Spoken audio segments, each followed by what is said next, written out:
அணு ஆயுத விவகாரம் தொடர்பாக ஈரானை குறிவைத்து கடந்த சில நாட்களாக தாக்குதல் நடத்தி வருகிறது இஸ்ரேல்.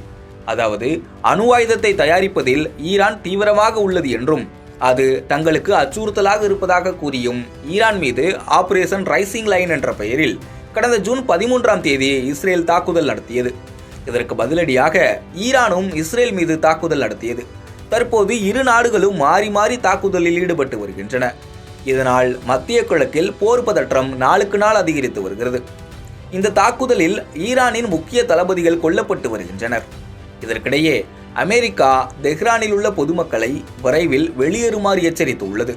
இந்நிலையில் ஈரானிய வான்வழி தாக்குதல்கள் இஸ்ரேலின் இரும்பு குவிமாடத்தை உடைத்து டெல் அவீவ், ஜெருசலேம் மற்றும் பிற நகரங்களில் உள்ள கட்டடங்களை தாக்கிய பிறகு இஸ்ரேல் தனது புதிய வான்வழி பாதுகாப்பு அமைப்பான பராக் மேகனை முதல் முறையாக செயல்படுத்த தொடங்கியுள்ளது.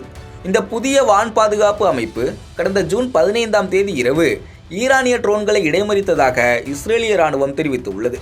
இஸ்ரேலின் இந்த பராக் மேகன் என்றால் எபிரேய மொழியில் மின்னல் கவசம் என பொருள் கொள்ளப்படுகிறது. இது இஸ்ரேலின் சமீபத்திய கடற்படை வான் பாதுகாப்பு அமைப்பாகும். ட்ரோன்கள், குரூஸ் ஏவுகணைகள் மற்றும் பாலிஸ்டிக் ஏவுகணைகள் போன்ற பல்வேறு வான்வழி அச்சுறுத்தல்களில் இருந்து கடற்படை கப்பல்களை பாதுகாக்க இது உருவாக்கப்பட்டுள்ளது.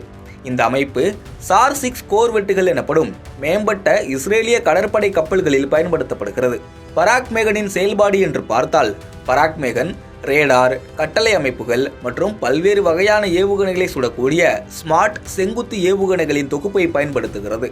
இவற்றில் குறுகிய, நடுத்தர மற்றும் நீண்ட தூர இடைமறிப்பான்களும் அடங்கும். இவை அனைத்தும் கப்பலிலிருந்து நேராக ஏவப்பட்டு எந்த திசையிலிருந்தும் வரும் அச்சுறுத்தல்களை தாக்கும். இந்த அமைப்பு 360 டிகிரி கவரேஜையும் ஒரே நேரத்தில் பல இலக்குகளை சமாளிக்கும் திறனையும் கொண்டதாக இருக்கிறது. பராக் பாதுகாப்பு அமைப்பின் தரையிலிருந்து வான்பதிப்பான பராக் 8ஐ உருவாக்க இந்தியாவுடன் இணைந்து பணியாற்றியுள்ளது இஸ்ரேல்.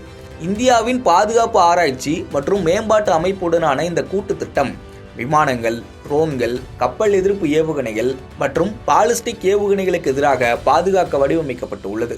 பராக் 8 100 கிலோமீட்டர் வரை இலக்கை தாக்கி அளிப்பதோடு 20 கிலோமீட்டர் உயரம் வரை சென்று செயல்படக்கூடியது.